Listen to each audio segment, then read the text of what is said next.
Today's podcast is brought to you by Audible.com. Get a free audiobook download and a 30-day free trial at audibletrial.com/brews and blasters. There's over 150,000 titles to choose from for your iPhone, Android, Kindle, or MP3 player.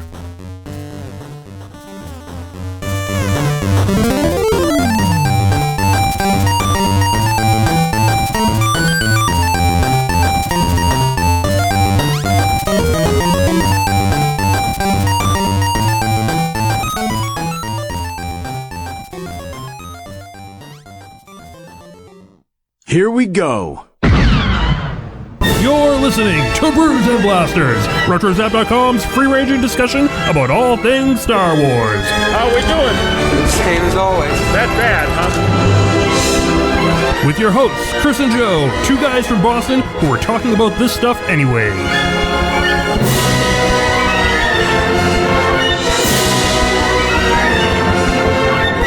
Wokey religions and ancient weapons are no match for a good blaster at your side, kid. Let us go inside where we can discuss business over a drink.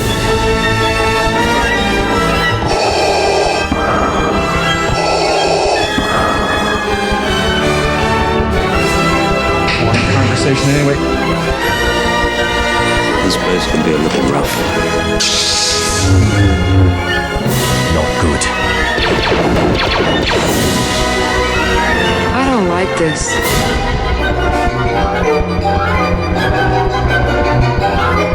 This is madness.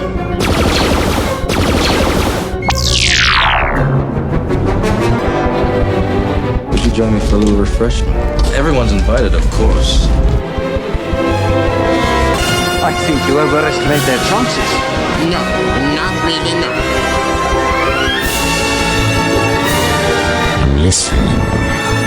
You will never find a more wretched hive of scum and villainy. We must be cautious.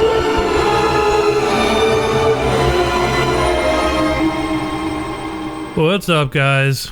Welcome back to Brews and Blasters, RetroZap.com's free-ranging discussion about all things Star Wars. My name is Joe, and this is not the first time we've done this. We've done this once before. We're in a little time loop here because I didn't hit record, and so yeah, we were rocking and rolling, and it was probably one of the best intros we've ever done for a show ever. And now nobody will hear it. I didn't introduce you first. No. You're breaking formation here already. Burn it down. It's done. Joining me today is my good buddy, Chris Alton. Hello. Hey. How's it going? Very well. Yeah, it's going well. I feel good too. Yeah. I feel like we just did this. Yeah. Yeah. No, it was great. We had this whole thing where it was like the music and the thing, and then the music did the thing. It was awesome. And yeah. But that ain't gonna stop us. We're gonna move right ahead. Yeah. Yeah, this train don't stop. Rolls down that track. And right off the cliff. Yeah. Chris, big week. Huge week. Huge week. One of the biggest weeks in Star Wars history ever. Yeah. We have a lot to talk about. This is big. Yeah. We have a lot to talk about. We were pressed for time a half hour ago. Yeah, so we're gonna get right into it. We have a lot to talk about. So, a little housekeeping first. Let's do, Coyote Monday. Want to talk about a big Coyote Monday this week. Huge. Yeah, we like big, huge. Yeah. That's it. It's been sweet. You're killing me. It's falling apart. This is supposed to be a special show. Special, all right. Falling apart. Coyote Monday. It was a big one, wasn't it? Huge. And you guys are keeping it alive, and it's fantastic. So we want to keep on spreading that hashtag. Chris swears it's trending. He thinks it is. Yeah, it's trending. It is? Yep. Yeah, definitely. So we're going to keep that trending. we're going to make that trend a little harder every single week. And it's in your hands now. We've been, we talk about it. We have a good time. And you guys are killing it with all of the submissions, all the artwork, all of the puns, all the comedy. It is having it's having a moment. It really is, and we're gonna just keep on going. For sure. Yeah, this train don't stop. Keeps on going. Yeah. Oh yeah. So it's awesome. I like that I'm reminded every Monday. You know what I mean? Because exactly. Mondays can be, tired sometimes. Sometimes Mondays can be very distracting. You have a lot of things going on, a lot of new things hit your plate. Right. So, you gotta wake up and, Coyote Monday. It happens. Does. You're like, yeah, today's all right. I can do this today. And today, this week was very special. We had a big trailer drop on Coyote Monday and tickets. And we have some good stories about tickets. Oh, yeah. Yeah, we're going to get into that. One of the things we did not cover on the previous attempt of the show. So we're gonna get into that in a little bit. But so we want to talk about that. And what were we talking about before? I don't even remember. Yeah, I don't know. We had some really good conversation for you guys that is just, it's out the window. We were talking about Wayne's World 2. Oh, yeah, that's right. We were. We're not going to do that again. We talked about other things. Yeah. Yeah, but you brought up a really good point. That I was like, yeah, that's a thing. And now it's gone. Yeah, it's gone. Yeah. I don't know what to do. But we should talk about that other hashtag that we use. Hashtag Oppo. Yes. Hashtag Oppo, man. That is something that's going to become major. Yeah. And, we idolize Oppo over here. And we idolize him so much, we made him an actual idol. We made him a trophy. He's a household name around here. Yeah. We actually made an idol out of this guy. We idolize him so much. Called the Oppo Award. All you got to do is leave an iTunes review for that Oppo Award. And, we're going to give out one just in just a little bit. What do you think? I think someone's going to get very lucky in a few minutes. But first, just want to let you know, send your email to brewsandblasters@retrozap.com. It's super easy to spell. You don't have to really think too much about it. It's spelled just like it sounds, with a Q. And we're looking for your submissions. We're going to read them on air. You have thoughts about what we're talking about. You have thoughts about Star Wars news, Star Wars developments. We want to hear from you, and we're gonna gauge, and round she goes. The train don't stop. Yeah. I'm gonna use that in every conversation tonight. The train don't stop. Oh man. Hey, you know what I used to do on RetroZap? I don't know if you knew this, but in some of the earlier days of RetroZap, I would do a post with a bunch of trailers that would come out, and I called it the trailer full of trailers, and I'd have like a picture of a tractor trailer truck, like dumping up. Here come the trailers. Oh, do. I do remember that. No one ever looked at it. The trailer. I was like, I don't care. I love this idea. The trailer full of trailers. It does make sense. Yeah, but I think now we're talking about this podcast. It might be the trailer train. It don't stop. Rolls down that track. Oh man, it's crazy stuff. Yeah, I'm trying to remember. Now I'm in that thing where I'm trying to remember, like that alternate universe podcast we just did. It's gone. It's gone. It's never coming back. Nope. I remember now. Want to give a big thanks to some people we've been hanging out with lately. Huge thank you. A lot of cool people. Huge. Everything's huge. Huge and train. Train don't stop. Huge. Big. This week we were hosts on the Skywalking Through Neverland podcast, and we had a great time with them. We originally went to go on their show to talk about Star Wars Rebels, and I think we did that for about 2 minutes, and then we just had the most amazing tangential conversation. So we're really sorry for bringing you guys off track, but we had a great time. Yeah, it was excellent. Yeah. Super nice people. You guys have to check this out. Sarah and Rich were fantastic. Yeah. So yeah, we're definitely have plans to talk some more too. So it's gonna be a great time, and we love those guys over there. So check out Skywalking Through Neverland, and we'll be on an upcoming show. And then after that, we were on the Wolfpack podcast. Right. With a bunch of people. Like 1 million people were on that show that night. Yeah. Right after the trailer, we did our instant reaction. And we talked for, a good 2 hours on that show. And we'll talk a little bit more about Monday evening later.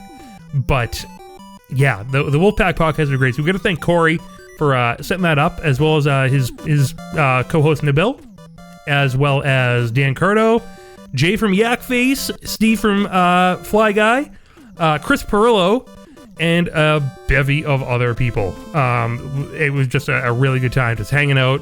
There were a lot of people listening in the chat, so that was great. And I was super tired on Tuesday, but that didn't matter. Yeah. All those guys are a blast. Great lineup. Awesome people. If you got to follow them, listen, all that good stuff. Yeah, they're live on Friday nights, right? Yeah. They usually do like a show late Friday night. It's live on YouTube. Yep. And you got to check it out. So, Wolfpack podcast. We were there. Pretty sure we'll be there again. Thanks, guys. Yeah. Thank you. Okay. So, that Oppo Award. Hold on. We gotta do better music for this. I'm not gonna do the same music as we did last time. No? It was good music, though. It was good. It's all good music. I try to make it music I like. But we can't do the thing of like doing the same thing. We can't do that. Right. That'd just get weird. And we wouldn't want that. This is good in its own way, right? It is good. Yeah. I'm feeling it. Yeah. It's the Up Award. It's Upper Assist. Jerome Blake. Award. I don't know. It's good music. Yeah, have at that, guys. Meme that one up. All right. This Oppo Award goes to iTunes user Lions Forge, and his review on iTunes is titled Not For Nothing. And the review is, these guys are great. I love listening to the casual nature of this podcast. And this is pro to us. We're at the tippy top of professionalism right now. I thought it was the only... I just said tippy top. I thought it was the only Oppo Rancis and Weoslia fan out there. He wrote that. That's pretty awesome. He's the other one. Yeah. He's the other. He's the third. He's a triumvirate. There is another. There is another. Oh, man. Then Chris and Joe came along. I feel like I am right there with them having a brew, talking about the wars. You have to check out this podcast. Short and sweet, man, but, you know, that's great to know that someone else out there loves Weoslia. Yeah, that is cool. The other person noticed him. That's awesome. So, Lions Forge, this week, you win the Oppo Award. Yeah. Congrats. And all you have to do to be entered to win an Oppo Award is leave a review on iTunes. And, you know, we want to keep them fresh, keep them coming. Because if they dry up, what will happen to the Oppo Award? There won't be one. So tell your mom, tell your dad, tell your kids, tell your dog. Everybody. Leave a review. Tell your cat to leave a review. That would be weird. Yeah. They would just... It's just a picture of an angry cat. Like, you won! The cat just walks over the keyboard. Whatever. Oh, man. But that's the Oppo Awards, man. So... Yeah. Let's yeah, we're running out of time here. We gotta watch Star Wars Rebels soon. Yeah, and it's a conclusion. Yeah, it is. It's the conclusion of a two-parter. Yeah. We have we'll be doing live instant reactions right after Star Wars Rebels every week. I think this is working out pretty good. Yeah. We're podcasting, we're watching Rebels, we're doing reactions. We're gonna be talking about a bunch of things later on in the show. So yeah, definitely stay tuned after the end of the show for those instant reactions. Chris, what do you say? Yeah, let's probably pause here, and then we'll come back and talk about the poster, as well as the trailer, and the tickets. And the tickets. We have a lot of things to talk about. We do.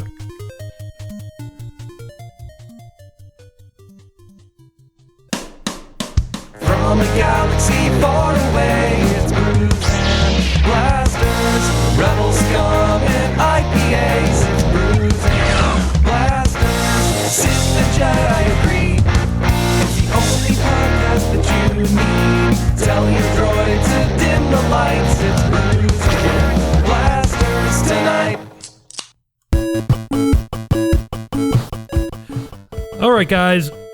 We're talking about Audible.com.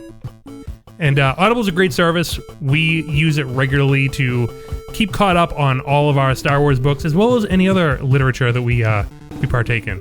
Believe it or not, there is other literature besides Star Wars.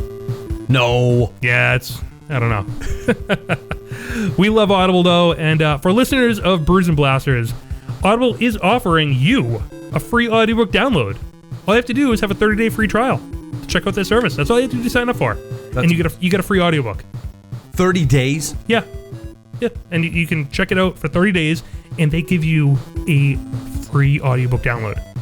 And you can use that free audiobook download to, check out one of the Journey to Star Wars The Force Awakens books, like Lost Stars by Claudia Gray, or you can do Aftermath by Chuck Wendig. You can do whatever you want.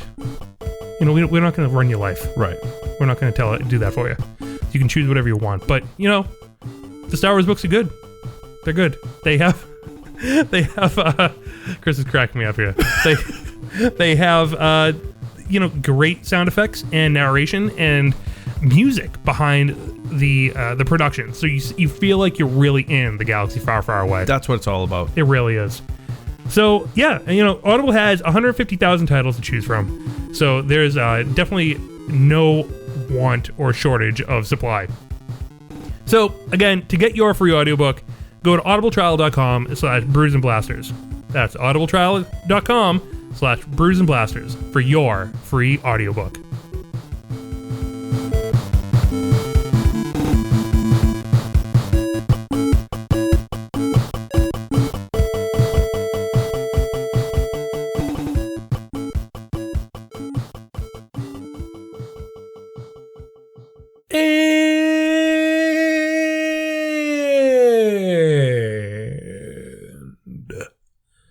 We're back.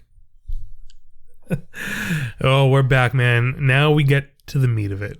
Yeah, now we have even more to talk about. The meat and potatoes of this episode begins now.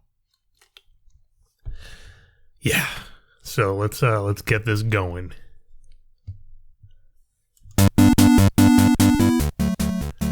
Well, we just watched Star Wars Rebels. Should we talk about that now? Yeah, it's fresh in mind. Yeah, let's talk about it now. I thought we were gonna do it at the end of the episode. Okay, we can do it. It doesn't matter. I don't know what to do now. I'm so confused, so discombobulated. No, you know what?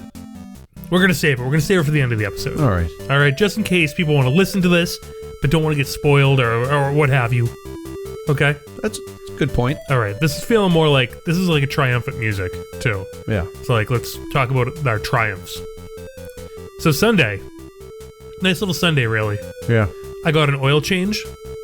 Just did some errands with the wife, and lo and behold, I'm using all types of old timey phrases tonight. Lo and behold, a poster emerges. Yeah. A poster came out. Yeah, Chris, this poster. What'd you think of this poster? Stunning. There was a lot. Stunning. I mean, it's a great word for it. Immediately my eyes were just shuffling around, seeing all the characters. Yeah.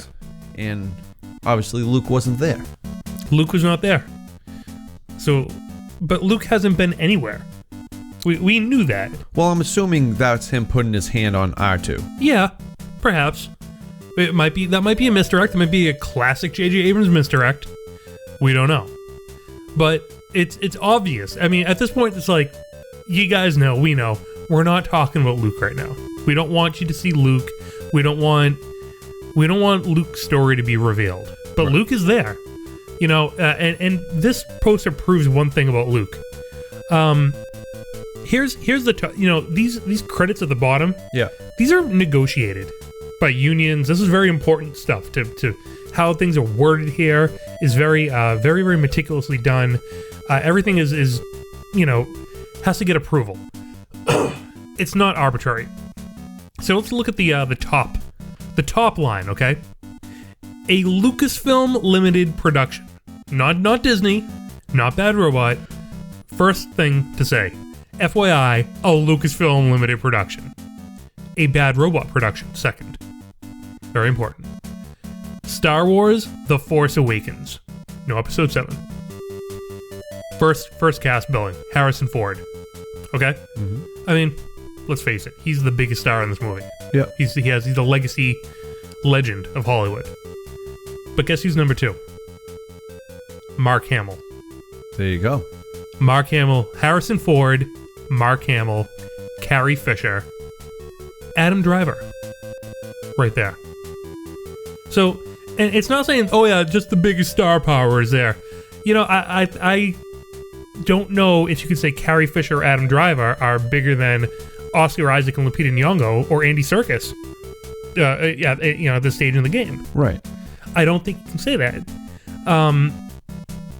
Or Max von Sydow, who is the very last character on the second line. So, I think we have the 4 most important people, pivotal people, crucial people to the story: Harrison Ford, Mark Hamill, Carrie Fisher, and Adam Driver. But that's not to say who's like the main character. Just these are the people that you really this movie is going to really hinge on. Right. So don't worry about Mark Hamill. Don't worry. He's going to be there. It's going to be great. It's going to be great. I know nothing about it, but and we'll get into what we know, what we don't know, and what we think we know later. We talk more about the trailer, but yeah, looking at this poster, there's a lot of things you can ask questions about, and a lot of things you can, that raise some eyebrows. But it is amazing. Can you see the poster from where you are? Well, I have it like embedded into my head already. Yeah, and you have it on your phone. I do. Yeah. So, one thing I have to say: the center of the poster, is Rey. Rey is in the center of the poster, and right underneath her chin is a gleaming ray of light. Right. I mean, that is the real light of the poster is coming from there. That's what's lighting up the entire poster. It's kind of the intersection of where her staff and Kylo Ren's blade are kind of like joined. Right. And, and they're looking in the same direction. There is a lot to signify that they are connected in some way. People are saying, oh, they're brother and sister, but I don't know. I'm not going to jump that far. I'm just going to say there's a connection, because we don't know if they're brother and sister. There's nothing to say that. Right. There's nothing that's going to give you a dead giveaway that they are, brother and sister. Get the EU out of your head and just keep an open mind on there is some connection between these two. They very well may be brother and sister. Who knows? Let me ask you another question, Chris. Do you see a light side and a dark side to this poster? Well, I mean, I'm just going by what probably everybody else is thinking. Like Kylo's the bad. Yeah. On Finn's side is the good. Well, I'm not saying good and bad. I'm not saying good and bad. I said light and dark. Right. Well, colors. Well, I mean, do you see the light side of the Force and the dark side of the Force? Are you seeing a light side and a dark side? Well, if we go by lightsaber, then yeah, I guess. Which one? Well, which one's which? Red always indicates evil. Well, then why are there TIE fighters on that side? And then why is the Millennium Falcon on the blue side? Right. So, I mean, there are Star Destroyers as well. There are Star Destroyers and TIE fighters and the Millennium Falcon on the blue side. And, that round thing. Yeah, that giant space station. Is it a space station? Is it a planet? That's what a lot of people were saying maybe it's a planet that was like hollowed out and that big gun is in there. Because if you look, it looks like there's a shield around it, yeah. But that blue glow covers the entire planet. That's an atmosphere. That's a planet. That's not even a space station. That's not a moon. It's not a space station. That is an entire planet that has been converted into a weapon of proportions larger than like anywhere, right. Anything. Wow, it's crazy. So is it the Death Star 3? I don't know. I don't know what to call this. Star Killer Base? That's what I was thinking. Yeah. You can't fade on me. You can't fade on me now. We're just getting started. You can't fade. Wake up here, buddy. I'm See? like, boom. Oh, man. Yeah, but there's a lot to really go over with just this poster, you know? Because it was really like some of the first things I looked at, I was like, is that a Death Star? Like, is that a shield? Is that an atmosphere? Like, what's going on? Yeah. No, I mean, there are stormtroopers on both sides as well. And I don't know if that says anything. I'm not going to say there are stormtroopers fighting for the good side, but there may be. Right. But I just think it's kind of like a you know, it just seems like there's evil surrounding and consuming everything. I like how the flame troopers are mixed in with the stormtroopers. Yeah, that is cool. Not a lot of snow troopers though. Yeah, we haven't really seen that. No, we know they exist, but we don't really know where they are. Right. It's great to get a good look of Phasma in that real chromed out armor, because I'm getting used to seeing that character in like figure form. Yeah. And, you know, she looks more grayish, silvery, like more metallic than chrome in the figures, and that's a definite. It's almost like a mirror image, because that you know, sometimes when you see her, especially when we saw her in the trailer, like if it's dark, her armor looks dark, but it's just a reflection. Yeah, that's true. That is true. It's pretty cool. It's great to see the chrome though. You know, that really pops. Mm-hmm. And right, straddling down the middle between and around all of this evil and darkness are, you know, we have Phasma right in the middle, hinging on both sides, you could say. Poe, BB-8, R2, C-3PO, whose red arm is really kind of concealed. Right. Han Solo. A great look at Carrie Fisher with a very cool hairstyle.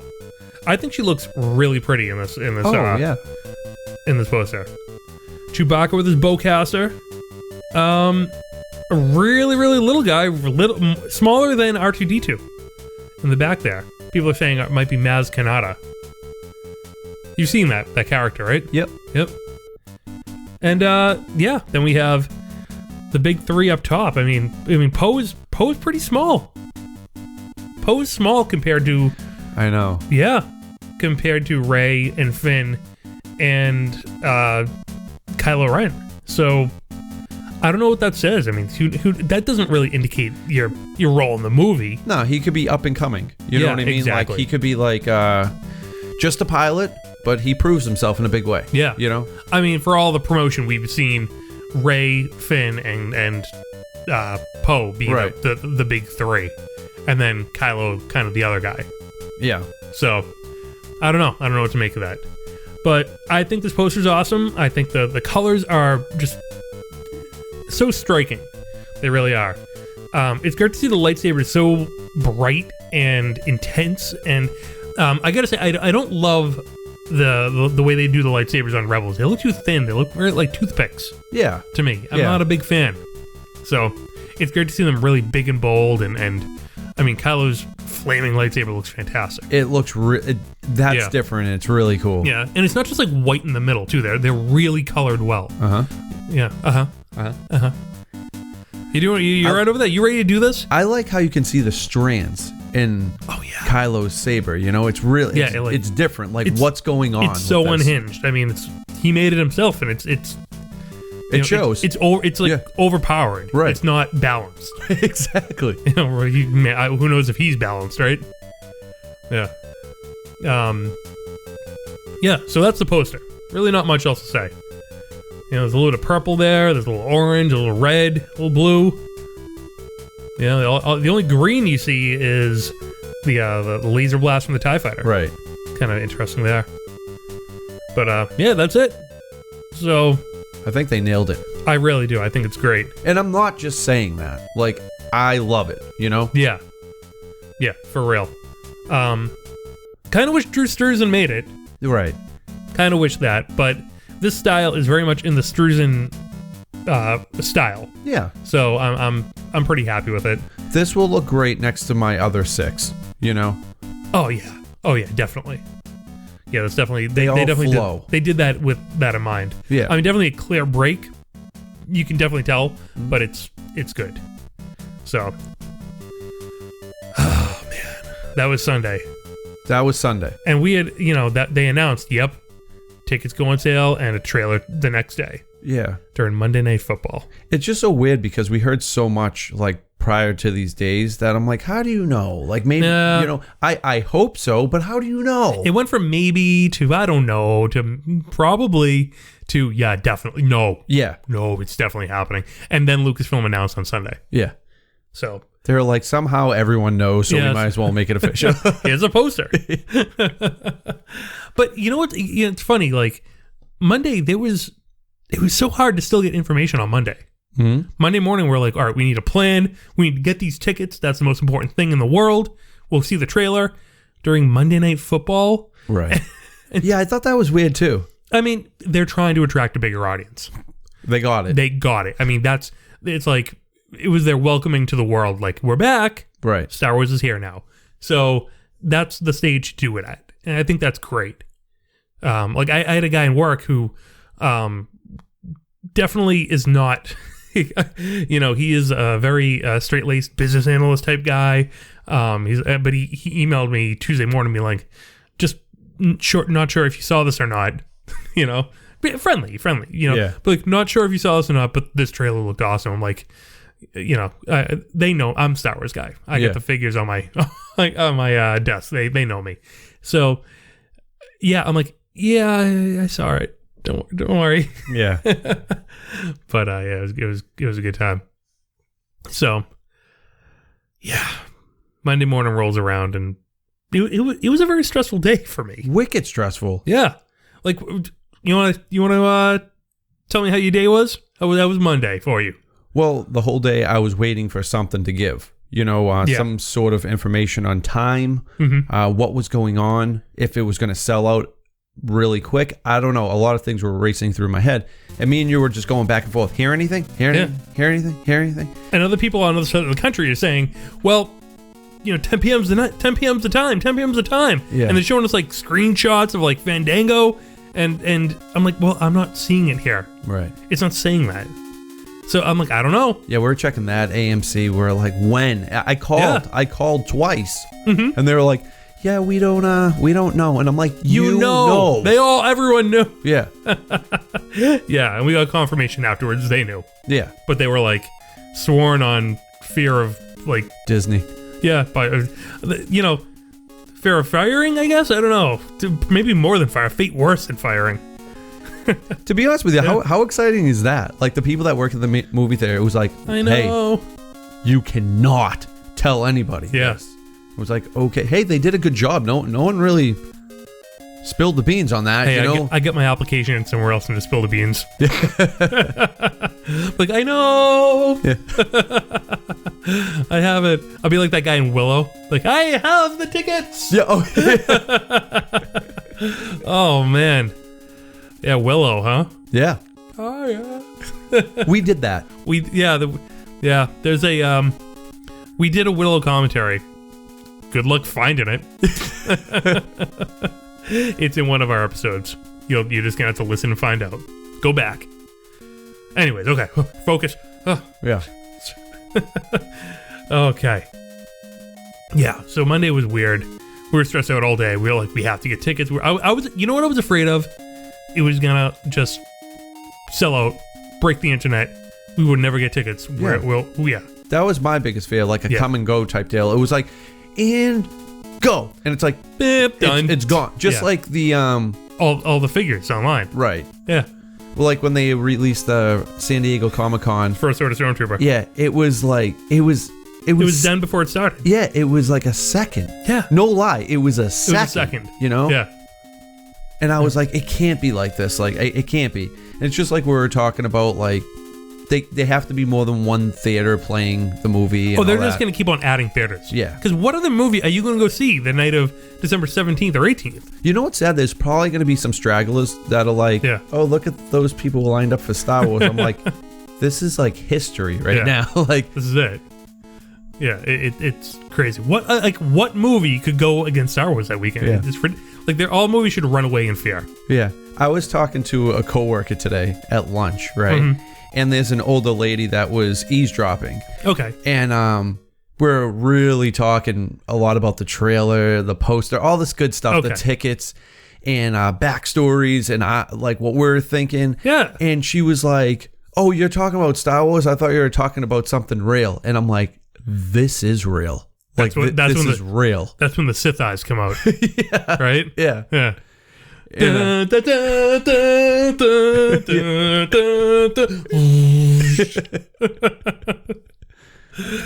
Oh, something real. So yeah, it's been the talk for everybody, even people that don't really follow Star Wars, which is hard to believe. But even like everyone came in with like, "Chris, did you get your tickets? Chris, did you see that trailer?" I'm like, "Yep, we're going to 2 showings." Yep. Like, yeah, I watched it 30 times already. Yeah, at least. Yeah. Yeah, it's been definitely like that. But we're not done with the tickets. No. So we had plans. We were going to watch the trailer at your house, and then we were going to do the show. We were going to watch the trailer, then do the show with the Wolfpack. Right. So that was like the plan. And best laid plans, how they go. Right. This train don't stop. Lo and behold, Heidi ho. I figured, okay, I'll get to Chris's around 8. We'll watch the football game, and then we'll at halftime we'll watch the trailer and call it a day. Yep. So that was the plan. But like, well, I'll stop. I'll pick up what I got to pick up at CVS down the store. Go to the drugstore, pick some stuff up, and then I'll head over there. It'll be fine. Mm-hmm. I'm in line at the drugstore, and you call me, and I was like, because I texted him like, "Hey, you want me to bring anything over? We're normal people. We ask those things. We're courteous." You call me up like, "Yeah, no, the tickets are on sale right now." Right now. Do you remember what time? Like 7? It was like 7. Yeah. Like 7:30 maybe. Like an arbitrary weird time. Yeah. And you're like, they're on sale right now. And I'm in the middle of CVS and just go, "Buy them now, do it." And the clerks are looking at me. They're like, what's going on? What's going on? Sir, your medication's ready. Buy it. Oh, okay. Yeah, I was like, "Hey, Joe, they have 7 o'clock IMAX." You're like, so they have 7 o'clock in the IMAX, and then they have the 10 o'clock in the real 3. But I'm like, buy them! What are you doing? What are you doing? They're already selling out. You're like, there's a ton of them. I'm like, how do you know? You have to buy them. I felt like Wedge. I was like, I'm already on my way out. Like I already bought like the first batch. It's like, don't lie to me. You still have to fire your shot. What a chump. Oh. Anyways, but yeah, you had already bought them. I mean, you're like, yeah. So there's a 10 o'clock. I'm like, ah. Well, I knew we were going for the 7 p.m. I'm glad we got the midnight, because I was thinking about if we get like 10 o'clock or 11, it might not be enough time to get good seats. Right. Like we need to watch this, bathroom break, jump back in line. Right. And we're still not going to be like in the front. No, but at least we'll have a solid like 2.5 hours. Like that's still good. Yeah, that'll be good. Well, it's going to be good. Right. Recharge, get some food, hang out, prepare for the next showing. Right. Talk about it, maybe a little bit. It'll be good times. Right. Yeah. And while you were buying tickets there, I was actually literally in line at CVS purchasing even more tickets just in case. More tickets. Like, I got 8 tickets. I don't know. I don't know why. I need more. I got more. But yeah, well.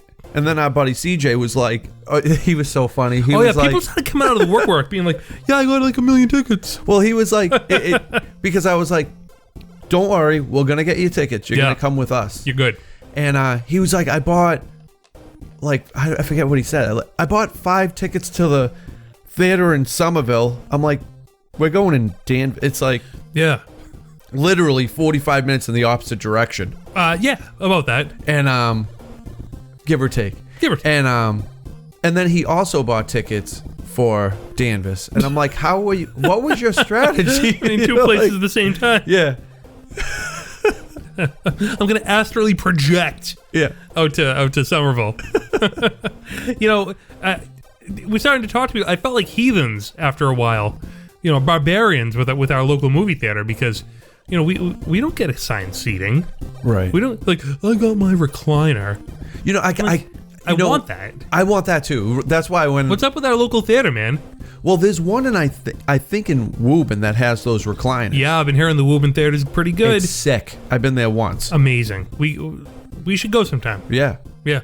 We should go see some more showings of the Force Awakens there. Yeah. Well, there's actual recliners. Like when I tell you, you have this much room. That's amazing. Yeah. You have a lot of room. That thing goes all the way back. You can select your seat. Yeah. That's pretty cool. That's why I was seeing some people, they screenshotted where they purchased their tickets and what seats.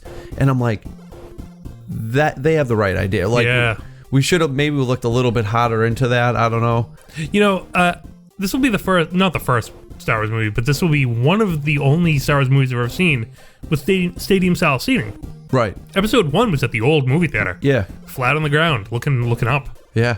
So this will be interesting. I saw episode 2 and episode 3 stadium style, but not nothing before that. So it's pretty cool. Yeah. You're grooving. You're mellow, Chris, right now. So we did it, and we got the times we wanted. We're going to IMAX. We're going to real 3D. Yeah. We have a strategy to go to Jordan's IMAX, which is unbelievable. Yeah, that furniture chain. Yeah. We're going to go to that a little bit later. Later on. We're going to do it, though. Yeah, weird time during the day, maybe a 9 o'clock show and whatever. Sure, you know? Yeah. Make it happen. So, we're going to see this movie a lot. Yeah. So there's no want of theaters to go see it in. Right. For sure. And I love that each theater is doing something a little bit different, giving away something exclusive. That is cool. Yeah, so we already had our tickets. We had a plethora of tickets before the internet broke. Yeah. And shattered records. Yeah.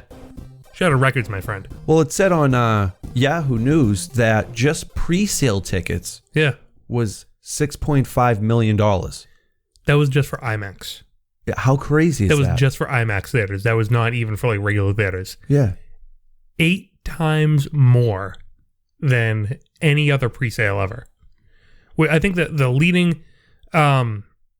leading pre-sale record holder was one of the Hunger Game movies, and it blew that out of the water because Star Wars. Right. Star Wars versus Hunger Games. Star Wars every day, all day. So. Yeah, 8 times more than any other pre-sale ever. It's unbelievable. Yeah. So if that's an indication of what's going to happen with this movie, it's going to blow all of the records box office wise out of the water. Absolutely. Yeah. There's no doubt. I even said that. I was like, I wouldn't be surprised if they make $1 billion in a couple of days. Yeah. Before Monday. Yeah. That'd be amazing. Yeah. I'm pretty sure it's going to happen. I want this film to make stupid money. I want it to be Gumby money. I want to hear this film could buy its own country. Probably could. I want them to actually build a Death Star with the money from this country, with the money for this movie. Really, that's how much money I want this movie to make. Not a reasonable amount to make it the best box office seller of the year. I want it to be the world has gone insane and. Whole countries are just giving up all their cash to go see this movie. It's kind of happening. It's going to happen. I want that to happen. I want that. I feel like the people, the Star Wars fans that went to Hibernation came out too.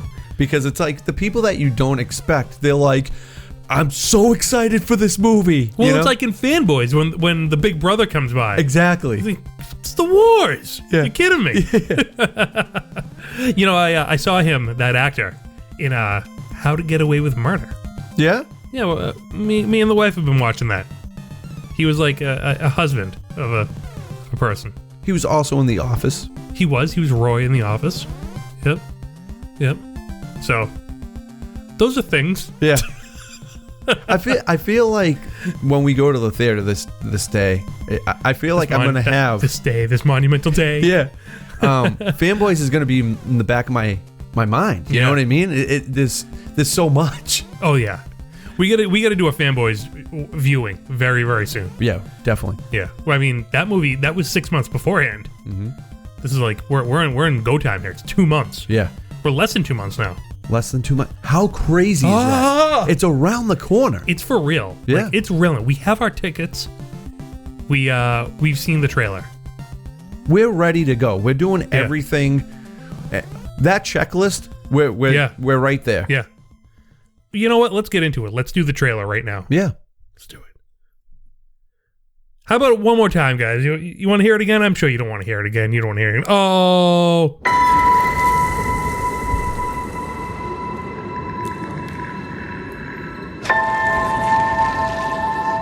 Who are you?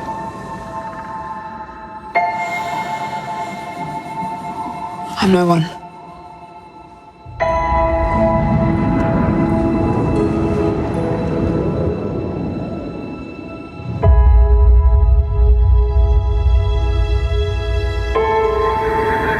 I was raised to do one thing. But I've got nothing to fight for.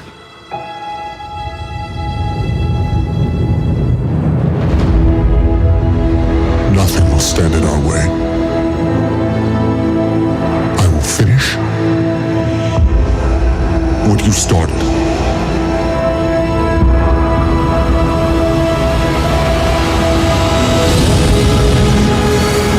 There are stories about what happened. It's true. All of it.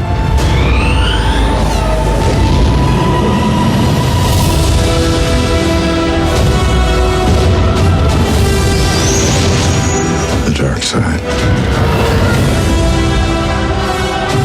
A Jedi.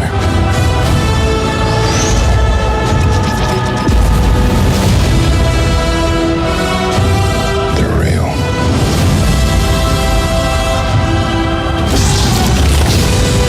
The Force. It's calling to you.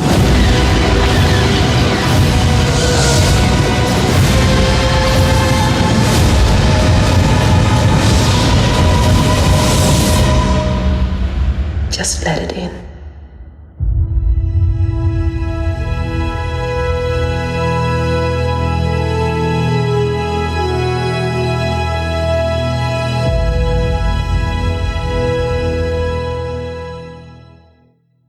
Yes. Wow. You woken up now? I love that. I watched it like 8 times today. Yeah. That at least. I just put it on repeat and it's just going Right. the entire time. My gosh. So yeah, we didn't really watch much of that football game. No. But man, when that trailer came on, just my mouth was just wide open and like tears were in my eyes. It's beautiful. Right. I loved how she was going down on a rope. It was almost like an Indiana Jones feel. It definitely felt because like that Indiana Star Jones. Destroyer is like, it's ancient. You know what I mean? It's history. Well, it's not ancient. It's like 30 years old. I mean, It's pretty old though. You know what I mean? It's a ruin. It's complete ruins. Yeah, I'm 30. You know what I mean? But when I think back when I was a kid, we didn't have the internet. You know, we had practical things. You know what I mean? Oh yeah. So like when I think back, it's old. You know? It is. It's probably could be like 40 years old. Right. 50 years old. It's about that age. So yeah, I mean, it's definitely an older thing, and it's crashed, and it's just completely ruined and scavenged for a long time. Yeah, you could tell just how cavernous it is. Mm-hmm. You know, she's in it. She's like, there were like 3 shots of how deep into this thing she has to go. Sorry, and it was unbelievable. Yeah, you really get the whole feeling, the scale of it all. It looks like she's coming down to like a hangar bay or something. Yeah. It looked awesome. Yeah, you definitely see the old hangar bay. Yeah. By the time this posts, I probably still haven't done the RetroZap post yet, but that's coming. It's taken me a lot longer than I predicted to write this, because there is just so much to distill and talk about. So I'm definitely not one of the first ones out there, but hopefully going to be one worth looking at. Honestly, every time I see this trailer, I'll pause it, play, pause it, play, and I find little things that I didn't pick up before. You know? Yeah. You know what? Let's look at the pictures a little bit. Let's look at the pretty pictures, huh, Chris? Let's do that thing. So, let me bring this open. Talk about that. I took my own screenshots there. If they'll just open up. Oh my. Yeah, this movie is going to be unbelievable. What do you think of the idea that it's going to be like a very down movie? Because I've heard some people like, oh yeah, it's going to be like Empire. It's going to be like it'll be a down note. Really, really, you know, it looks intense and sad and really brutal. What do you think about that? I think it's going to be up and down like a roller coaster, honestly. Of course, they're showing us like these really heartfelt, juicy scenes. You know what I mean? Yeah. But I know that there's going to be good times. You know what I mean? Yeah, totally. There is going to be both. Yeah. There has to be. The Star Wars movie. We've already seen plenty of like interesting, non like dire situations already. Right. You know, that's in the first few trailers. Mm-hmm. There was definitely plenty of that as well. I mean, there's Poe Dameron and his X-Men like, woo-hoo, you know, like, right. You know, that sense of like swashbuckling adventure is still there. Uh-huh. There's definitely plenty of swagger, but there's also, you know, a lot of seriousness too. Right. So, because in that trailer we saw Leia smiling, and this one we've seen her very upset. Yeah, that's true. Well, I mean, she may not have been on film that time, but who knows? So, okay, so we have Rey. We have her walking in the desert with BB-8. Now, I thought BB-8 was Poe Dameron's droid. Exactly. This is what I think is really interesting about everything, because I learned that on the back of the Sphero BB-8 that I got. Yeah. And when I read that, I was like, wait a second. Wait. Yeah. So I don't know how they all tie together, you know? It's going to be awesome. Yeah. How does BB-8 get on Jakku? How does, you know, why is Finn crashing there? You know, right. It's very interesting. I don't know how this all comes together, but it's very interesting. You know, that ship that's flying away that Rey is looking at on Jakku, I've never seen a ship that looks like that. I've been trying to make heads and tails of this, but there's like two like jet thrusters from the back. It almost looks like the Serenity from Firefly. Yeah, if it didn't, well, it's how you look at it, because it almost looks like a Rebel blockade runner. But there's only two jets, and those have like six. But you know how like the back is like, you know, pretty meaty, big. Yeah, but it has 6 thrusters, right. or 8 thrusters. I forget. Is it 8 or 6? I don't know. But not 2. There's only 2 there. You know what I mean? Right. So this is a new ship. It has to be a new ship. What's the ship on the right hand side? That looks like a foot from a walker. Right. Exactly. Yeah. Which would make sense because it was the Battle of Jakku. Right. Yeah. And there's that beautiful shot of Rey sitting down, kind of looking off at that ship taking off, wondering what, you know, is she having a Luke moment right here with the twin sons? I don't know. And there was that shot of is it Starkiller Base? I mean, I'm only guessing the snowy planet is Starkiller Base. Yeah, because all the figure descriptions. Yeah. There's like the snow planet, the Starkiller Base. Right. Planet. So yeah, I mean, that's kind of what we're guessing here. But you got to wonder now, after looking at that poster, is all of this military installation built right into the planet? I mean, right. is that what we're looking at here? Or is it just not this base right here that we're looking at with all the stormtroopers? They're all built right into the planet. Right. It's crazy. Then we have Finn, going back to Finn again with a bloody stormtrooper helmet. Which is really cool. Really creepy. I mean, that blood looks real. Then we see his TIE fighter getting blown up. Yeah, what's hitting that? I don't know, but it's a blue laser. It's a blue laser. It's not a red laser. Right. I mean, Star Destroyers and TIE fighters don't shoot blue. So I don't know what that is. It's coming from off screen. I don't know. Right. And there's no other TIE fighters on, you know, in space right now. It's not during a battle. Right. There's one TIE fighter and one Star Destroyer. Yeah. So what's going on? What is going on? And you remember that Hangar Bay fight with the TIE fighter, like blowing up everything? Right. Yeah. So I mean, what are we talking about here? I don't know. And we see it going towards a very light beige planet, which is obviously Jakku. And we've seen his crash in that San Diego Comic-Con video. Right. So that's his crash. And I was looking online. Now we see him, coming up to a cliff, approaching a settlement. Very, very desolate settlement. Right. Which is where that, obviously where Rey is living. Yeah, and he definitely bailed out on the stormtrooper gear.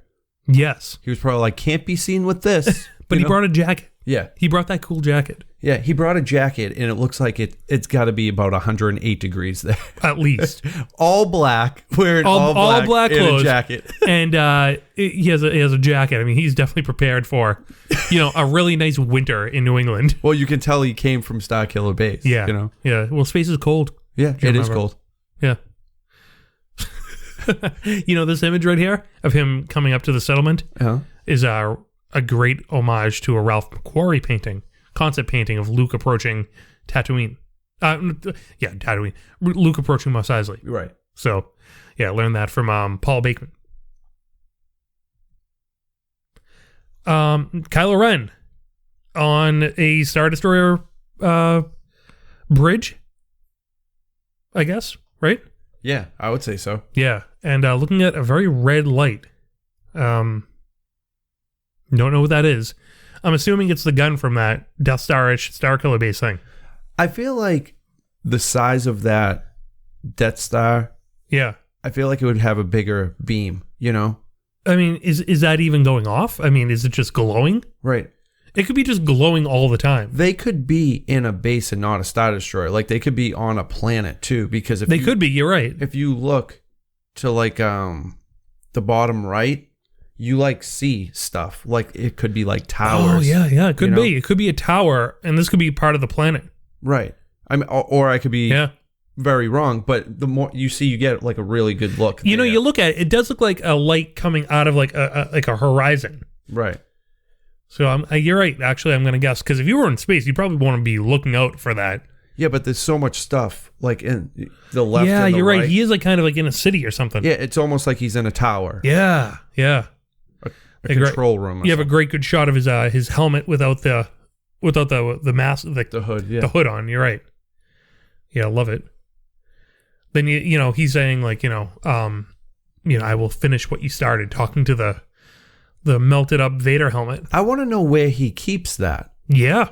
How did he get that? His own little meditation chamber, I guess. I don't know. Yeah. It's weird. They're like, the door's closed, don't bother him. We don't go in there. Yeah. We don't go in there.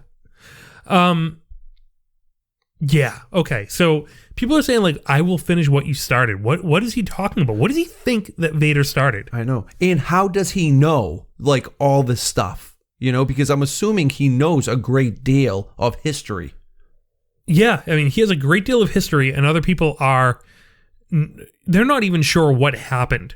Exactly. I mean, they're not even sure. People from everything we're learning from the journey to the Force Awakens, as well as, the reaction to Finn and Rey with Han Solo. I mean, it just seems like people have been kept down. They haven't had a lot of interstellar flight. They haven't been communicating in the same way. Right. It's very much like Dune. Dune did the exact same thing around book 4. For 1,000 years, no one was able to travel off their own planet, and all the worlds devolved. They went from the heights of technology and communication to very little. It was much more pre-20th century in most of these planets, and then this person who was controlling the universe kind of let everyone kind of slowly slip back into space travel. Right. And they moved further from there. I'm assuming that as far as Jakku went, maybe the Empire didn't really go there that often. I don't know. Maybe they're kind of off the grid. Jakku, there's nothing there. There's just scavengers. There's nothing there, I mean, Jakku, I think, is almost further out than the outer rim. The outer rim. It is really out there, remote. No one really thinks about it at all. Right. It's just kind of a forgotten place. Well, always been. Maybe there was just nothing there for them, you know? Yeah. I mean, even less than Tatooine. Right. And there's nothing on Tatooine. But it's close by Naboo, so that's the only thing. Exactly. They're like, why not go there? Yeah. But I mean, what does Kylo Ren think that Darth Vader was doing? What is he finishing? Is he finishing the destruction of the Jedi?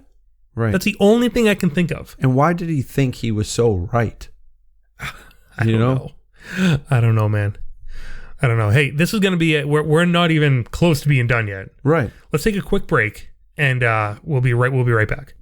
We're back. We're rocking. We're going to keep on talking about the Force Awakens trailer. Yeah, that sounds good. All right.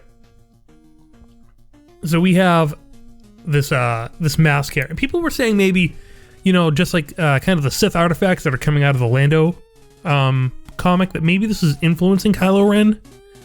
That maybe like he's talking to it and the mask is talking back. Oh, well, see, I didn't read any of the Lando. But if that happens, I'm like really intrigued now. But there was one thing I was thinking about that kind of makes this not possible. It wasn't an evil mask at the end. Right. There was a good man. Can I get on that mic? There was a good man in that mask at the end of the movie. So, like he, Anakin Skywalker found the light. Yeah, I mean, I guess when everybody hears Vader, the people that know about him in the Star Wars world, you know, they probably just thought of that helmet, that mask is just fair. Yeah, I'm sure Kylo Ren didn't know about Vader's last moments. Right, exactly. So, for all he knows, they could. They killed him. Well, they killed him, burned him. Exactly. Yeah. So, I don't know why he worships him, but it's very, very interesting. Yeah. And I love that. I mean, when we first seen that, the Vader melted helmet in the very first trailer, that like, I was like, what? I mean, Kylo Ren is not the only person who is idolizing Vader at the time. In Aftermath, there are people who are looking for artifacts. There are people who are looking for any remnants of Vader and the Sith. Right. So it's definitely almost like an occult point of interest for many people in the galaxy. And people are trying to sell. They're selling knockoffs too. Like, I think it was a red lightsaber I sold someone. I don't know if it's the real one or not. We don't know if it's the one. Yeah, like I said, Kylo Ren could just have one from like Sideshow or Dark Side Toys. Who knows? Oh man, and it's funny because after the mask image, you see Kylo Ren like with his hand out, almost as if he was gonna like touch it. Yeah. But then you find out it's not the mask he was looking for. It was Poe. He has his hand up in front of Poe Dameron, who clearly looks like he's being bound and tied down. Yeah, tortured in some I mean, way. and from the San Diego Comic-Con trailer, we know he's in custody of stormtroopers at some point. Right. And the way he is screaming, pure rage. Yeah. It's very interesting. Now, I don't know if he's making him see something through the Force, or if he's doing something, or if he's hurting him, making him see something. I don't know. He's doing something that doesn't look like anything I've ever seen anyone really do with the Force. I mean, the closest thing I could think of is when in the Clone Wars, Anakin was trying to get who was it to tell the truth in the cell. Do you remember? Trying to bend their will. Was it the bounty? Was it Cad Bane? I don't remember. Do you know the scene I'm talking about though? I'm honestly drawing a blank. There was a bunch of Jedi trying to like influence someone to talk. I can't remember. I don't know. It's the closest thing I can think of, but maybe we're seeing a new use of the dark side here. Right. Very interesting. I'm very, very curious to see how the scene is going to play out. And it does this awesome thing right now in the trailer. The trailer blends in, and we see like a complete conflagration of a forested planet. Right. That's why I'm thinking he's making him see something. that could or may not happen, you know? That's a great point. This may or may not happen, this explosion. Who knows? A false vision or something. Yeah, I mean, it does. With the way it fades in, the fire is above his eyes, like almost like in his mind. Yeah. Like if you look at that, that's like on the top of his head. Like that could actually be like coming out of his imagination. I know I'm reading into it a lot, but there's this transition with the fade in that kind of superimposes the explosion over his face, and it looks very interesting when they do that. Right. So then we do see this forest planet being blown up by a red, something red. And then we're back on Jakku with the Millennium Falcon and some TIE fighters. It looks so cool. And the music swells, and we hear the Han and Leia theme. Yeah. And when I heard this, I mean, I love this piece of music. It may be like my second or third favorite piece of music out of the entire Star Wars like canon. I mean, I hum it to myself all the time. And I love it. And the way it sounded was just unbelievable. Oh yeah. It sounded like 1,000 instruments were playing it. It was so huge. It was a huge. The sound was unbelievable. Yeah, what did I write down? I wrote down some notes, and I mean, the music sounds triumphant, and it sounds like something rising or waking. It doesn't sound like like an awakening. Yeah, like the way everything. The music starts very tiny, and it just emerges. It emerges from just single keynotes to this massive chorus of the Han and Leia theme. Right. It's so good. As you see the Falcon in broad daylight flying over Jakku with these new TIE fighters pursuing it that have turrets on the front and back. Yeah. Look at that. These TIE fighters are great. And you see just amazing shots of the Falcon here. Just amazing shots speeding through it. Unbelievable speeds. And then you hear Rey say, I've heard those stories. Yeah. I'm assuming they're on the Falcon right now. Oh, they are. Looking back, that's like the padding, like that white padding. So they and definitely the green have some updates because they have like these holograms. Oh yeah, they have like a holographic readout. Yeah. It's awesome. So they definitely put in a little bit of new tech, but I mean, this is the same ship. I feel like we're going to see something major with the Falcon, like some kind of real big improvement with it. Oh, yeah. Something hidden, I don't know, that we're all going to be like, whoa, it does that, And I'm assuming that the hyperdrive is going to work every time. I don't. Well, you know something?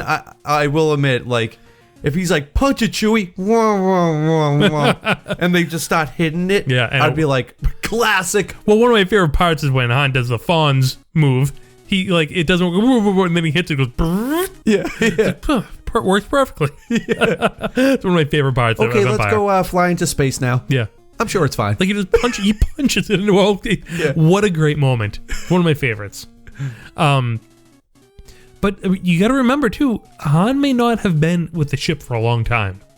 So who knows what modifications were made when. But it's his baby. I know. You know? Remember, Chewie were home, though. Yeah. So what does that mean? Exactly. Good point. It's the same movie. It almost doesn't feel like it. It feels like we're getting like 3 little mini movies, but this is all the same movie. Right. So who knows how Chewie were home plays into this. I don't know. But here we have Han Solo telling Rey and Finn that it's true. All of it. Yeah, this was powerful. This was. And a lot of people were like, oh, he looks spooked. I don't think, the more and more I look at it, he doesn't look spooked. He's dead serious. Yeah. He's like, I've seen it. I lived it, and believe it, man.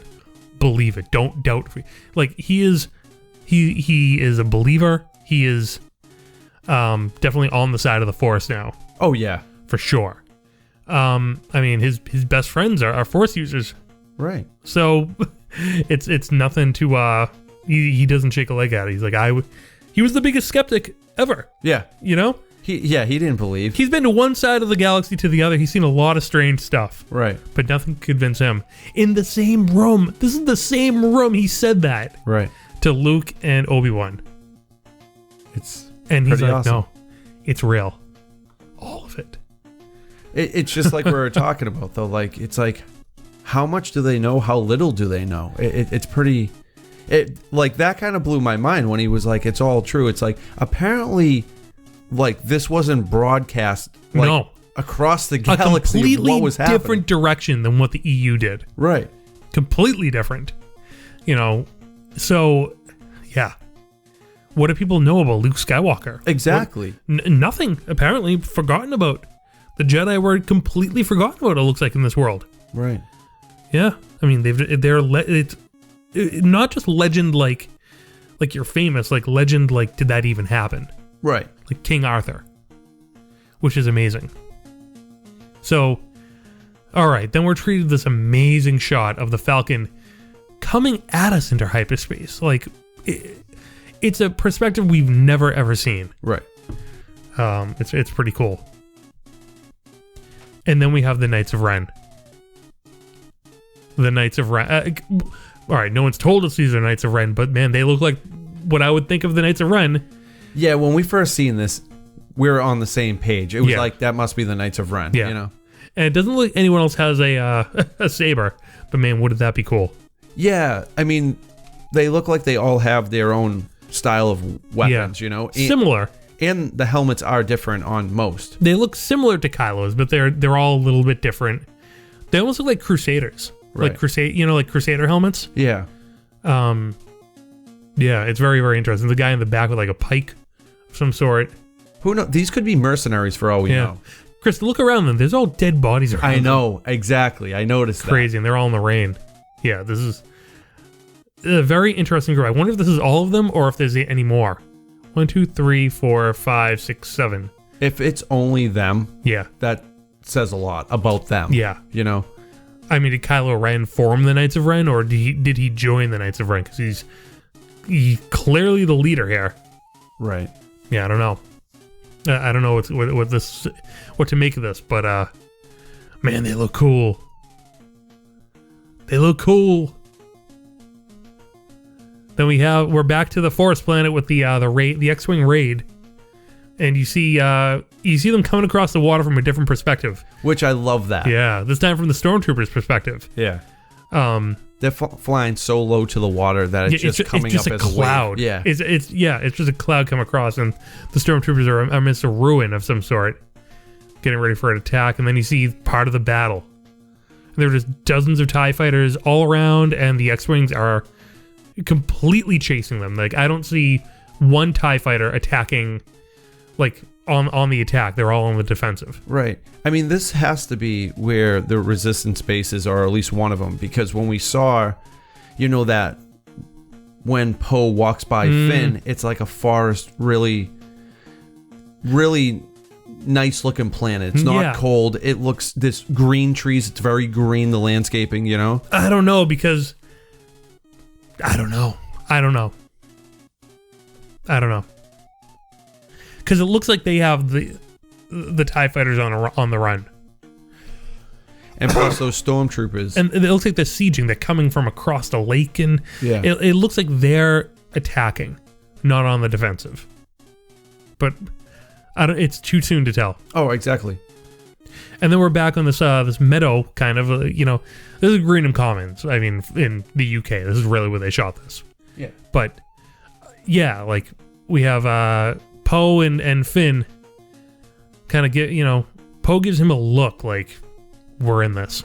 Yeah, I feel like at this point, they are familiar with each other. Yeah. I'm assuming they have to be. And I feel like Poe's going, you're going to be all right. Like, we're going to do this. You know what? This whole trailer gives me this whole, like, let's do this feeling. Like, that's it. Like the look in his face is let's do this. I get the let's go. You're doing the right thing. Yeah, you're with us. Yeah.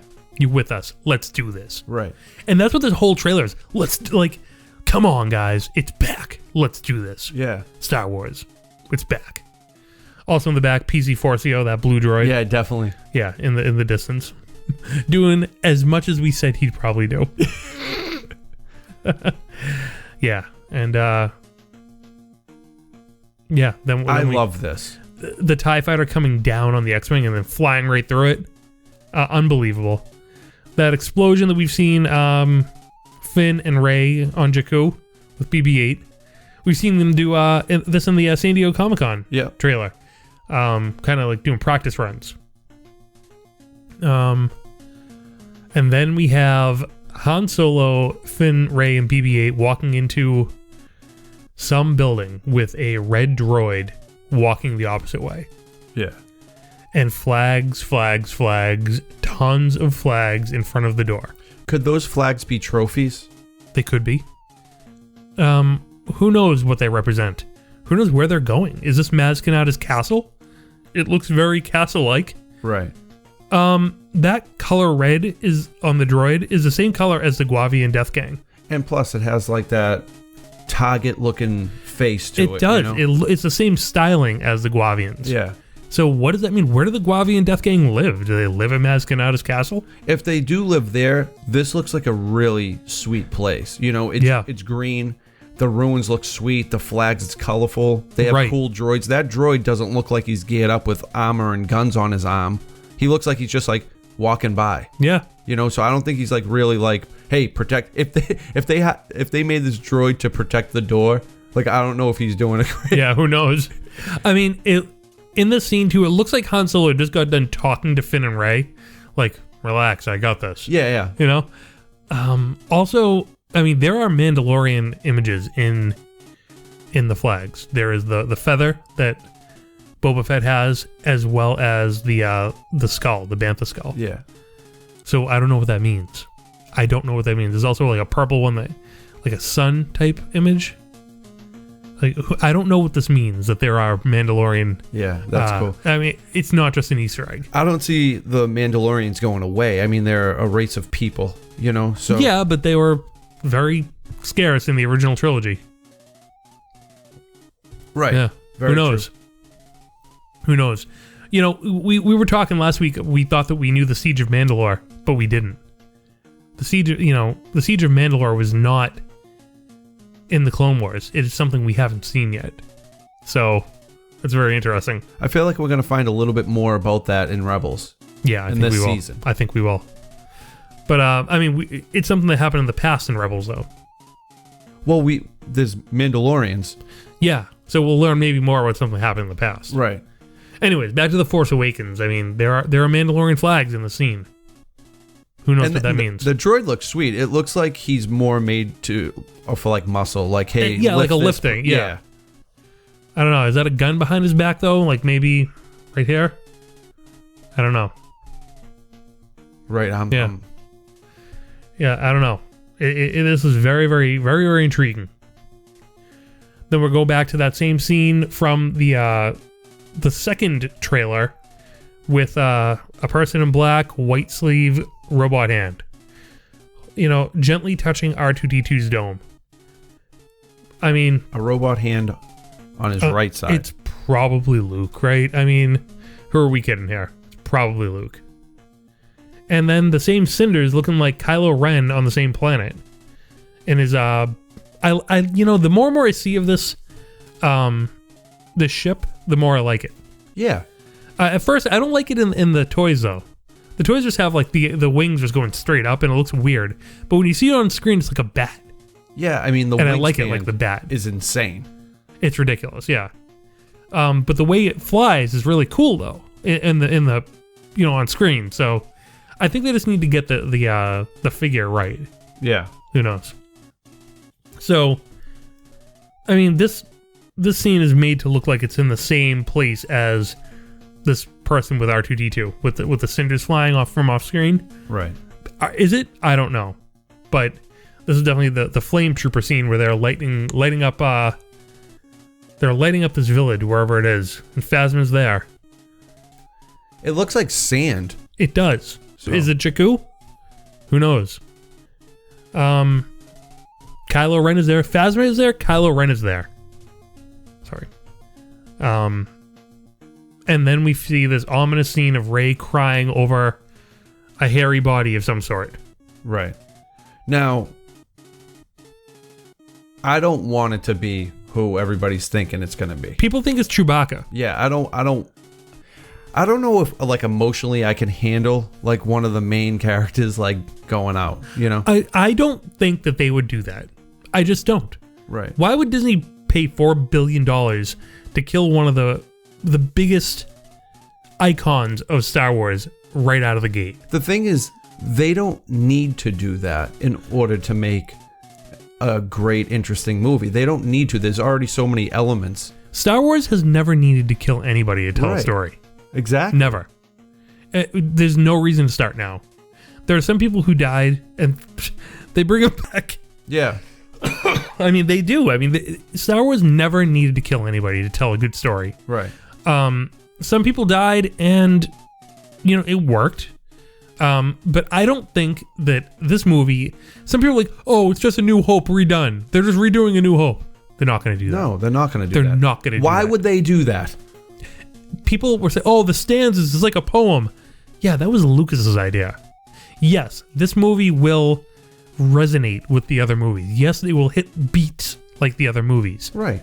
But it is definitely its own movie. And it's not tied back to anything. This is the beginning of a new era, not it's a continuation in many ways, but at the same time, it is a new chapter. Right. So it is setting its own precedence at the same time as honoring its past. Right. There's going to be elements that will remind us of things, but it's its own movie. Yeah, this movie is not beholden to the Lucas stanza rhyming. I mean, there will be some things that resonate, but it is not going to be hitting it beat for beat as the Ring Theory, you know, played it out, that we all know and love. I do not think this is Chewbacca. I don't think it. I mean, it looks like there's some hair there, but it looks very sparse, and I just don't see his body. For all we know, this could be a tree that fell down, and she's hiding and seeing something very terrible. Yeah. It could be just, and everybody just looked way too deep into it. What if it's a Bothan? Right. What if it's an Ewok? I mean, that's not his bandolier on the right. It's not. I mean, it's his bandolier in this movie is big and chunky, not that tiny. Right. And I can't make out a body part that looks like Chewbacca. Like what's this on the left-hand side? Yeah, I mean that could be a weird face. I don't know. It's something we don't recognize. Yeah, but I mean, there's so much emotion in her face. I mean, she's devastated. She is. So, I mean, this is a very bad scene. Yeah. So, something bad is going down. She is devastated and crying. Whoever or whatever this is, she was very close with it. Right, exactly. So, have at it. I don't think it's Chewbacca. I'm sorry. Just don't. So don't worry, guys. Don't worry. People are already like confirming it. I'm like, no. And the very next scene, we see Chewbacca. I mean, like, no, there he is, man. He's definitely way hairier than that, you know. Right. That image. And the bandolier is, I mean, huge. Those things are huge on there. Yeah, that's the bowcaster ammo. Right. Yeah. And we have Finn and Han there as well. People are saying it looks like Jedi. I don't know. They're looking at something. I think they're really. I don't know what's gonna happen here. Are they being like captured? Like why their hands are on? It looks like they're about to be captured. Yeah. And what's up? What's the band on Chewie's arm? Yeah. Why does he have a bandage? Did he get hurt, or is that just like a new thing? It looks like he got hurt, maybe. Yeah. That doesn't look like a new style. Look at how much taller he is next to Finn. You know, huge. I mean, Finn is not a tall guy. I mean, even compared to Han. I would say he's like our height. I think he's about 5'8", 5'9". Yeah. Yeah. The next scene, we see Kylo Ren in that black prototype X-Wing with BB-8, you know, as the astromech position. Poe Dameron? What did I say? Kylo Ren. Oh, I'm sorry. Yes. Yes, Poe Dameron in the experimental X-Wing. Yeah, it's definitely the black and orange X-Wing. Yeah, it is. And that's definitely BB-8. And yep, he's in the astromech position, and you're seeing something in the back on that snow planet, and they're X-Wings, and they're over a trench. I was gonna say there's a trench here. There's a trench in the middle of a mountainous, snowy region. That's why, like, with all these things that we're getting and seeing, this Death Star, Star Killer Base, whatever it's going to be, it being a planet is making more sense to me, because if this, obviously they're on a world, and there's a huge trench that looks very familiar a massive, to... unnatural trench. Yeah. Very similar to the Death Star, so... Yeah. No, it's a trench, man. So... Yeah, I don't know what to make of this, but it's crazy. There's like trenches going off the trenches. Right. You know, look up at the top left. I mean, there's trenches going off the trenches. Yeah. And now we see that iconic image of Poe in the cockpit. Right. You know, getting ready. He's serious, looking very serious, ready to throw down, do what must be done. So we thought this was over the water in the first trailer. Right. It's not. Most likely, this is over at Star Killer Base. Yeah. And I mean, look at that image. Yeah, like tons of TIE fighters just engaging with those X-Wings. And that trench looks like it's never ending. Yeah, it does. It just goes off to the horizon or amidst these mountains. Yeah. Next thing you know, we see stormtroopers running out of a gantry in a ship. Very similar to the very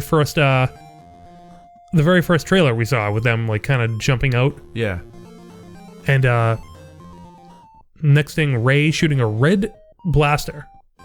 So it's probably one that she picked up from a stormtrooper, and she looks angry.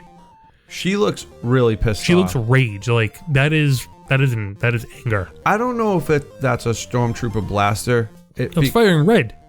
Well, you know, like I'm going by the toys that we got. Yeah. It looks like a real makeshift. It had like a piece of cloth wrapped around it. And it almost looked like a rectangle with with a trigger on it. Well, you're right. But I don't know. I mean... Yeah. It's true. And she's definitely off of Jakku in this picture. She's definitely on the forest, a forested planet. I do think that there's going to be a lot of... I think there's more than multiple environments that are very similar to kind of throw us off. It would help throw us off. There's that... The next thing again, we see another flash image of Poe Dameron's black X-Wing like laying waste to these stormtroopers. You just see one flying in the air. Exactly. Another quick one back to Kylo Ren turning around using the Force. And then a really cool one of the Falcon flying through an explosion. And the fire is coming right off of the Falcon, and you can see it just enveloping a TIE fighter on the left side. One of my favorite images. Yeah, that is sweet. Then you see that, it could be a base. It could be that tower again that Kylo Ren was initially looking out of. A Mostroid. A Mostroid's there, and it is exploding. And then we see Leia and Han Solo. She really does look like she just got like the worst news of her life. She does. They look like my parents at a funeral. Right. They really do.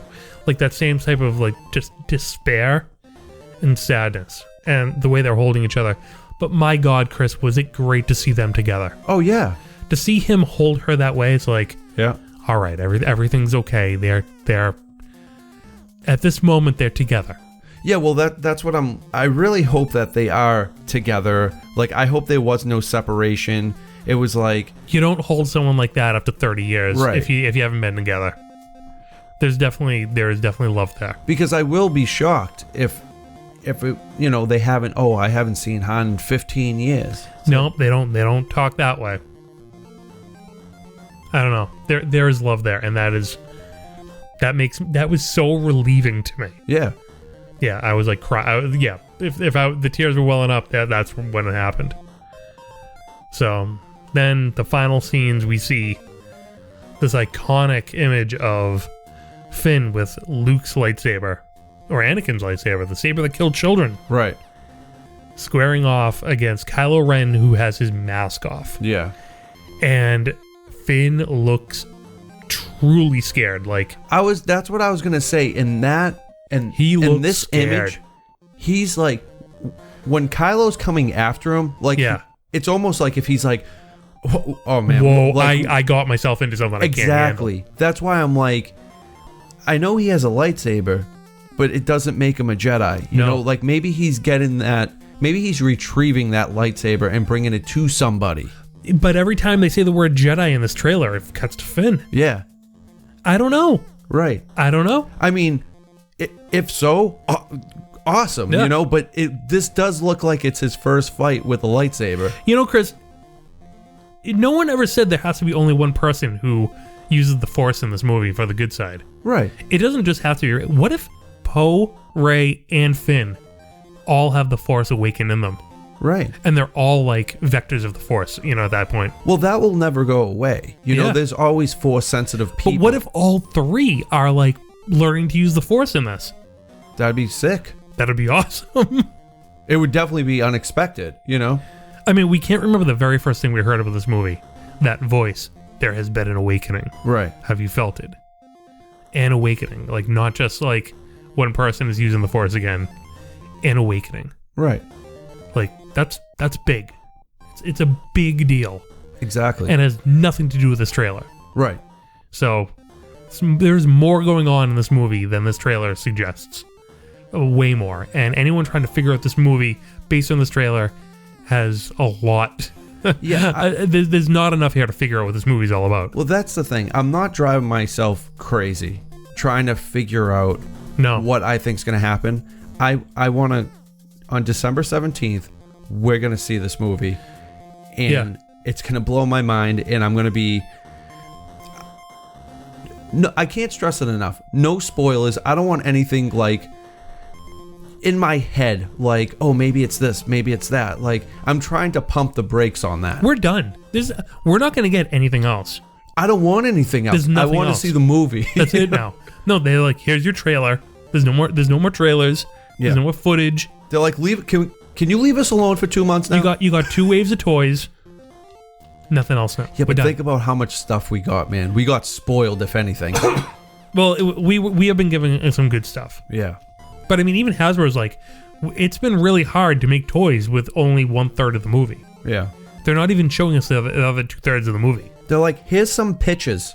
Yeah. Make some figures. For the first third of the movie. Yeah. That's it. You know? C-3PO wasn't in this trailer. No, he wasn't. No. 3CPO. Oh, man. You know, this is it now. I mean, it's go time. Let's do this. Yeah. Yeah. Two more things. You know, there a lot of the scenes in this movie could not have been done with CGI. I mean, there's CGI all over it. But I mean, there's some stuff that could only be done with practical effects. Some of these explosions, some of the scenery, it could only be done with the proper blend of CGI and practical effects. Right. They're just nailing the aesthetic so well. I'm really, really happy with the design they're going in. Yeah, I mean, it's just really hitting there, and I'm like, wow, what a breath of fresh air. Yeah, it's a great balance. Yeah, of, you know, real effects and people in costume and very tasteful, well done CGI. I haven't heard one person say the CGI in this movie looks great. Have you noticed that? No, I haven't heard anyone say that. Because it looks so good. Yeah. No one, it looks real. It looks 100% real. Like, am I crazy for saying that? Like, this looks real. No, you're not crazy for saying that at all. And it just blows my mind. I want to play the trailer again. Maybe a little bit less of the trailer. But I want to clue in on the dialogue. Okay? Oh, hold on. I want to clue in on the dialogue. We can talk over it this time. Who are you? Who are you? I'm no one. Think about that, okay? Who are you? I'm no one.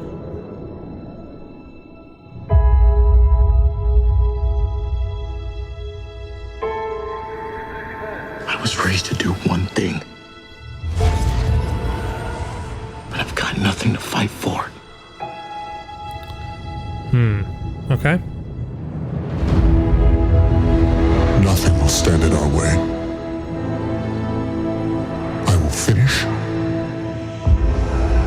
what you started. All right, I'm going to stop it right there for a second. Chris, a strange notion came into my head today. I have a feeling that the producers and the filmmakers of this movie are speaking to the audience through these lines. They took lines like, this is our message to you. These aren't just pieces of dialogue from the movie. This is kind of like a message to the world. You know? Who are you? You know? Right. You were raised to do one thing with this Star Wars movie. What are you looking for now? You know? And this is J.J. Abrams saying, nothing's going to stand in our way. I'm going to finish what you started. We're finishing it now with these movies. Yeah, like he's saying that to about George Lucas. Yeah, like with the rest of the saga. Nothing's going to stand in our way. You know, this is like the beginning of finishing what you started. I was like, oh my God, I will blows my mind. Yeah, that's that is pretty mind blowing. Yeah.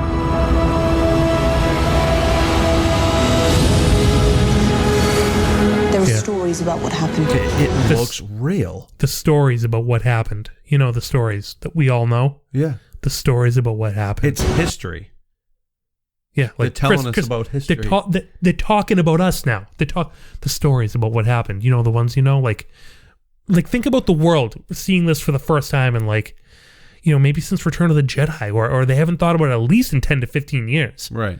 Those stories. Remember those stories that you used to love? You remember them?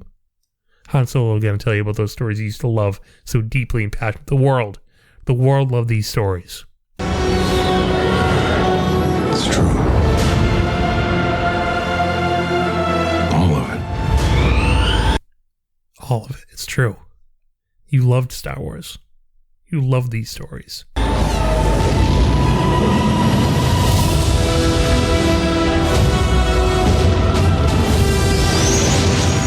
The dark side.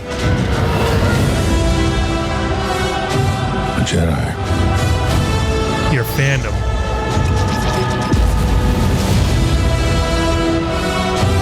They're real. Yeah. Your love for these movies. The Force. It's calling to you. This movie is calling.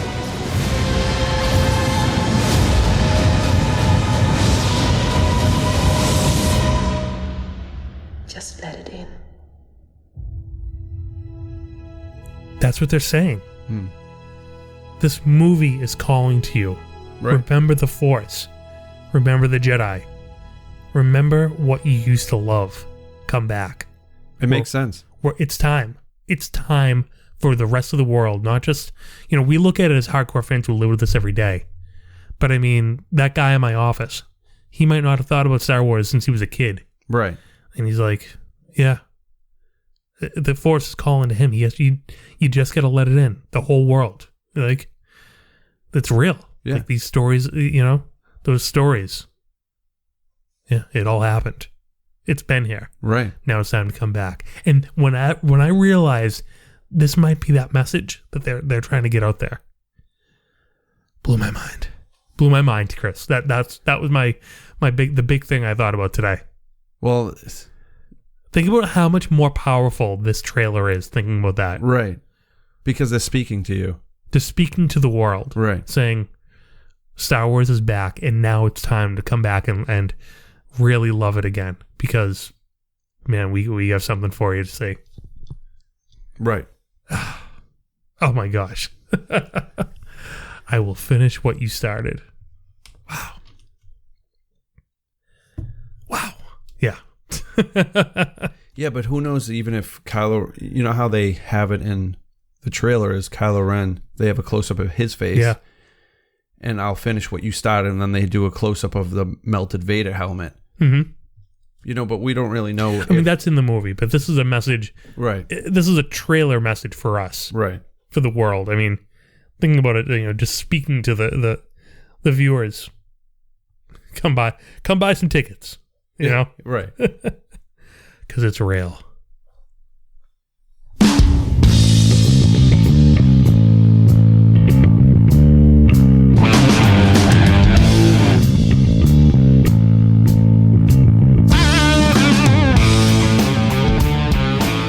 Mega show tonight. Yeah, man. We're not done. We're gonna do some Rebels. right. We do some impressions. I don't know if we're gonna be able to deep dive because we just saw it. But we're definitely gonna give our thoughts and impressions right after the show. So keep on listening if you want to hear a little bit more about Rebels Season 2, Episode 2. All right, guys. Thank you for listening to this mega episode of Brews and Blasters. We want to hear from you, like we said at the top of the show. Email us, brewsandblasters@retrozap.com. If you had a good time listening to the show, please leave us an iTunes review. It'll help more people find the podcast. We're on social media. Twitter, Brews and Blaster, leave off the S, RetroZap, add a PED, Collector's Hut with 2 T's. Also, Joey Wong Kenobi and Chris Sultan. We're on SoundCloud, Stitcher, Facebook, Tumblr, Instagram, Periscope, Pinterest, LO, and Google+, especially Periscope. We like to get on there sometimes. Have a good time. We were there right before the trailer went on sale. We did a little Collector's Hut live. That was fun. That was a fun time. We went to Chris' studio, and I just kind of took over. Speaking of which, go to the all-new collectorshut.com. The website's looking great. So all of Chris's videos are there. You look through the entire library. Wow. But Chris, we didn't even get to talk about the new 2-pack you got, the 6-inch Poe Dameron and Riot Gear Stormtrooper. Right. And we're going to talk about it next time. Or it will be on the Collector's Hut tomorrow. Oh, yep. Yeah. That's for sure. So be sure to go and check that. All right, guys. We're about to get into some Rebels. So, yeah. Hope you enjoyed this amazing trailer recap, and we're excited because it's go time now. It's go time. All right, guys. For Chris Sultan, I'm Joe Tavano. May the Force be with you. We'll see you soon.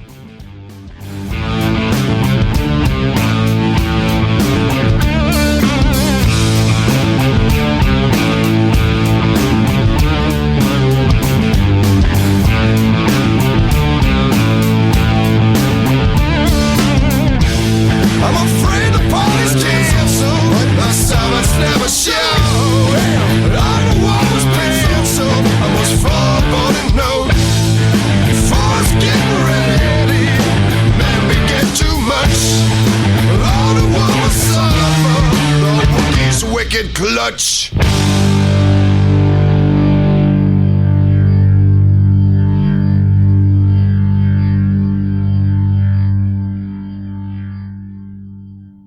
Rebels. Oh, man. What was the name of this episode called? Well, the first one was Lost Commanders, right? The Lost Commanders, yeah. This one is Relics of the Old Republic, something like that. Is that what it's called? I think so. I don't know. Well, it was the conclusion. Yeah, it was. It was the conclusion of this arc. Let's see here. Rebels Season 2, Episode 2. I mean, we literally just watched this, I don't know, an hour ago? Right. Yeah. Chris, what did you think of the episode while I look? I thought it was excellent. You know, I love... obviously, if you're listening, I hope you watched it, because we're going to be talking about it, so spoilers. Yep, here we go. But it's great seeing those guys back together, back in action. And I'm telling you, as much as they say that they are done with the war, these guys are smiling ear to ear, and they're loving blowing things up. Loving every moment of it. Yeah. Relics of the Old Republic, that is it. Nice. Season 2, Episode 2. So, yeah. Picking up with that amazing season premiere. Oh, Episode 3 next week will be called Always Two There Are. Whoa. Well, maybe getting started with our Inquisitor. Yeah. Yeah. Very interesting. That Always Two There Are was about masters and apprentices, so right. Who knows what that means? You know, one thing right off the bat that Rex was saying, Mandalorian bases that they don't even know they have. Right. We haven't seen a Mandalorian base off-world of Mandalore. It would be interesting to think that there was Mandalorian bases all strewn throughout the galaxy. Well, if they're talking about like Death Watch, they always had like these little hidden like bases that they went to. So I don't know if they're talking about that. Is what we saw in the Force Awakens an old Mandalorian base? Possibly. That maybe the Guavian Death Gang might be hanging out in? It's very interesting that these two concepts are being revealed to us at the same time. Right. So I don't know. I thought that was pretty cool. Story aside, I thought it was kind of interesting that if the Ghost just shuts down, no one can see it at all. Like, there are no windows in space. Right. What has Vader been looking at all this time? Right. Vader and the Emperor could just be like, look out there, your puny friends, Yeah. They're like, look at that puny ship, just, it helpless. They could have just been like, boom. Yeah, but no one saw it. Like, I don't know, maybe the Ghost is not a tiny ship. Right. I don't know. I thought that was very interesting that they were like pretty much cloaked when they just shut down. Right. Yeah, I don't know. Pretty weird. Yeah, that is true. Caught me off guard. Me too, because I was like, oh man, she's in trouble. Yeah, they're like, no, I'm just going to shut off. And like you said, it's probably like half the size of the Falcon. So, I mean, it's a pretty large ship. You mean double the size of the Falcon? The Ghost? Yeah. You think it's bigger than the Falcon? They have way more people. They have living in it. Yeah. I think so. I definitely think so. What's weird? I always kind of logically knew that the cockpit of the Falcon is on like the right side. Yeah. But it just looks so weird. Like, how do you fly that thing? How do you know, like, when you're close to something on the left-hand side? Yeah, you can't take a left turn with that. Right. Yeah. It's crazy. It's crazy. I'd rather just be in the middle. Yeah. So you could, you can see both sides. Like, where is Han and Luke shooting from? Like, oh, they're from the middle, like the top and bottom gun. The top and bottom, yeah. And that's sweet, man. But when they're shooting, it looks like they're like across the hall from each other, but they're really up and down. Right. It's cool. Yeah. Exactly. Yeah. It looks like it's horizontal, but it's really vertical. Up and down. Yeah. That's crazy. Yeah. Good stuff there. Yeah. And we're not talking about Rebels. Distracted. Oh man, you know what I love to see? I love to see Rex and Gregor and Wolf, like as a total unit. They were so relaxed when they were fighting. Oh yeah. They're like, yeah, you want to take the shot? Yeah, we got time. Here's a giant bazooka. Yeah. They're just sitting there hanging out with the bazooka like, we got plenty of time. Yeah. They said it. It's in their blood. It's in their blood, and that's, they're so at peace with who they are and what they were born and bred to do. Yeah.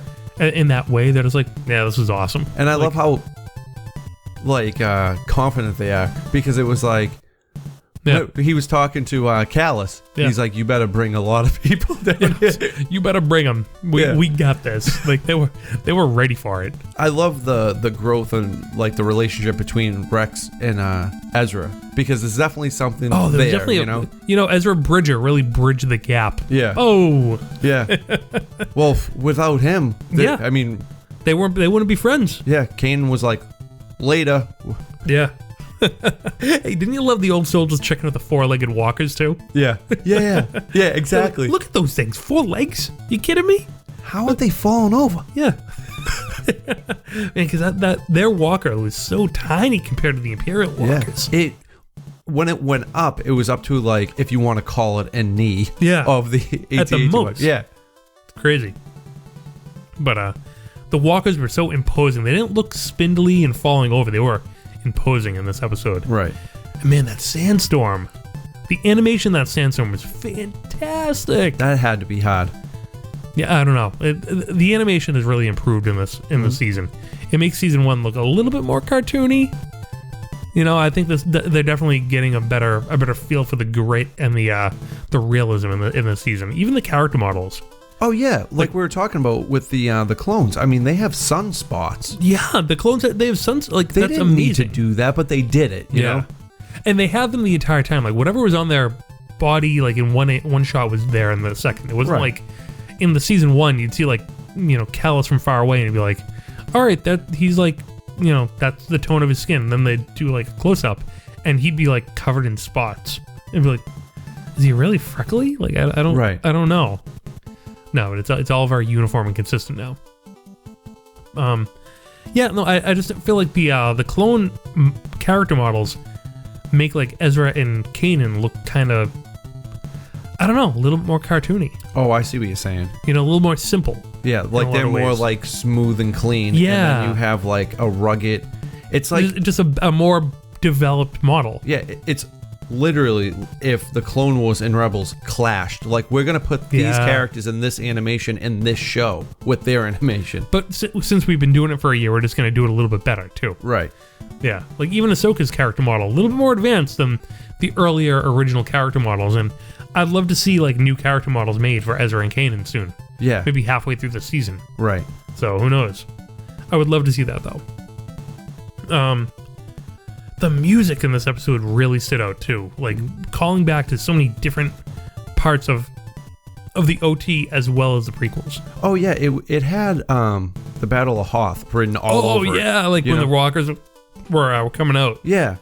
That was so cool. And especially Callus, like basically saying the same line as General Vias. You know? I know, yeah. Increase forward. What was it? Maximum power or something. No, he didn't say target maximum firepower. Oh no, he didn't. He said the line before that. Increase forward something. Yeah, because that's when the walk is sped up. Yep. Yeah. And then they started firing more. Right. Yeah. Ezra with a Rex helmet. So, that's cool. That was.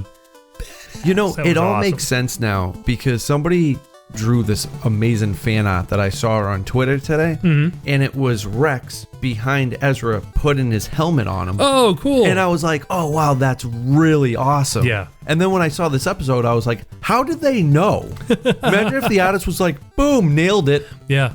Hasbro, get on that. We want some Rebels figures as well as Force Awakens. Well, we know we're getting the Captain Rex, and we know he's coming with a helmet. So, oh, really? Yeah. Oh, cool. I think they released that at San Diego Comic-Con or kidding. New York Comic-Con. Really? It's a really cool looking figure. That's awesome. Yeah. I would love to see it. I'm going to try to pull it up. Now, what I want is an Ezra with the Rex helmet, too. Right. Yeah. Yeah. I loved how in the back of the cab, too, you could see their Phase 1 helmets, too. Oh, yeah. That's awesome. It was great. Yeah, we got those, too.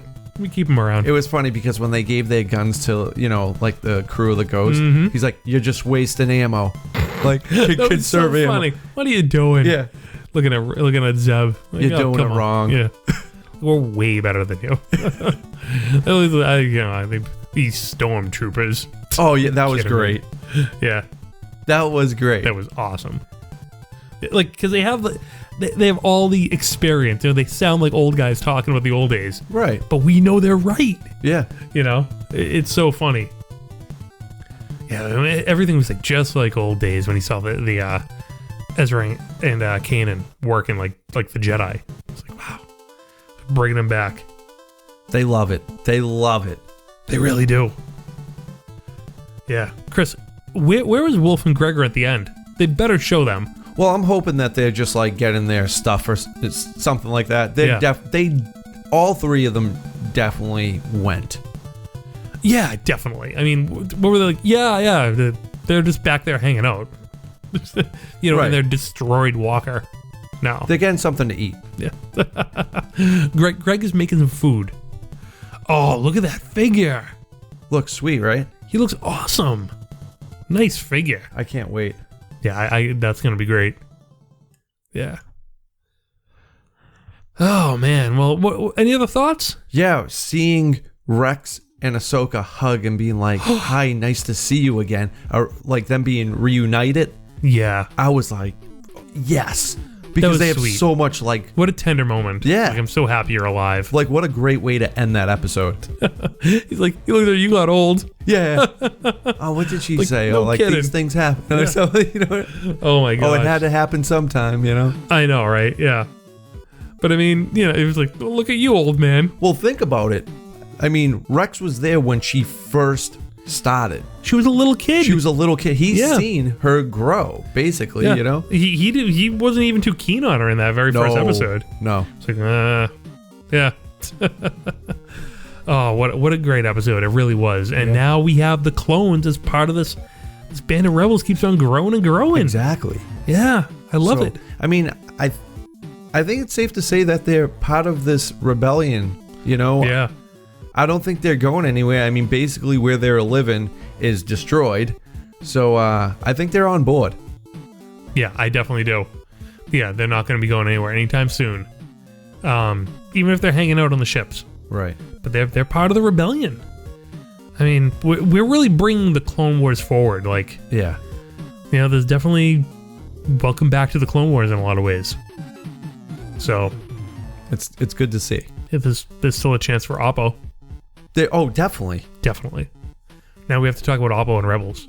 I honestly think that we're gonna see something.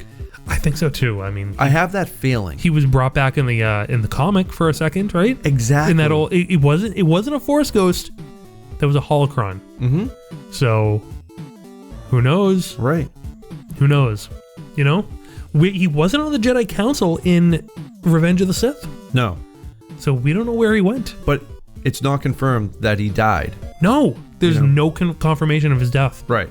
So he's around. He could be there. He could be in hiding. He could be in hiding. Yeah. He could be on Dagobah, just being a snake. Imagine that would be a good place for him. What if that snake was Oppo?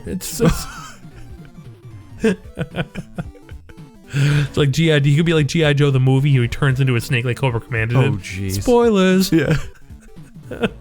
Yeah. I was once a man. Cobra la la la. Yeah. Remember that? Yeah or no? Because I do remember the snake. I remember. I love. What, you don't remember G.I. Joe the animated movie from 1985 like by heart? The one that you showed me the beginning to it like at least 7 times. Yeah, I've seen at least 7 times. Yeah. And I think we watched it on 4th of July. I don't know. Yeah, or the 3rd of July. Yeah. I watched that like a lot there on 4th of July. Yeah. Because it is one of the most patriotic pieces of film ever made. Right. It is great. So yeah, man, Rebels. Yeah. So yeah, Rebels, Serpentor, Rebels. Yeah. But yeah, I mean, we saw clips from next week's episode, so we're gonna see the debut of Sarah Michelle Gellar's new character, the seventh sister. Well, we already saw the new brother. Yeah, brother, the fifth brother, and she's the 7th sister or something like that. Is that official? The 5th brother? That's the names that they're going by right now. Okay. Did you check out his eyelids? They kind of closed at the sides. Yeah, that was a good call. Yeah, kind of like a lizard. Yeah. I like that. Yeah. So I'm really excited about upcoming episodes. You know, this is gonna be really action-packed, juicy season. Yeah, definitely. I mean, they really like sped it up. When is Hondo coming? Soon. Yeah. Yeah. I mean, this is typical Filoni season planning. Yeah. Now I can tell. You know, the first season's the setup. The second season is like getting to the real meat and potatoes. And if this goes through a 3rd season, yeah, it's gonna get dark. I think. You know, remember when the series started, we were like, 2 seasons maybe. You know, how much more story can they tell? Right. Yeah, I think we're in for it. We might get like 3 seasons. 3 seasons would be pretty par for the course. Right. I don't know if it's gonna go 4 or 5, but who knows? They could. Yeah. Right now, I don't see it dying down. If anything, like we're moving like full steam ahead right now. Yeah, we are. So, but I mean, there's so much ground to cover before A New Hope, before Rogue One. Yeah. I mean, I would love to see some kind of tie-in or a character or something. If this movie goes, if this TV show goes to season 3, it's matching up with Rogue One. Think about that. Right. So, but there can always be things that were happening during. Yeah. You know, so I mean, if they wanted, they could still push forward, you know? Yeah. If they wanted to. Who knows? Like, hey, what was happening over there? Yeah, if they survive the events of right. Because even though I love these characters and I love the show, I do think that they cannot be in the same world as Luke Skywalker when he emerges to kill the Death Star. Right. Kill the man. It's late. I'm saying kill the Death Star. To fight the Death Star. Schoolyard. Yeah, we've been at it for a while. We covered a lot, man. Yeah, we've done a lot. What is this, a 3-hour podcast, right? Pretty well, not counting that part we didn't record. Oh, 2.5 hours. Yeah. All right.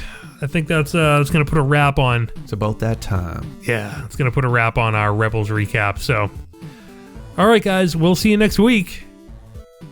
May the Force be with you.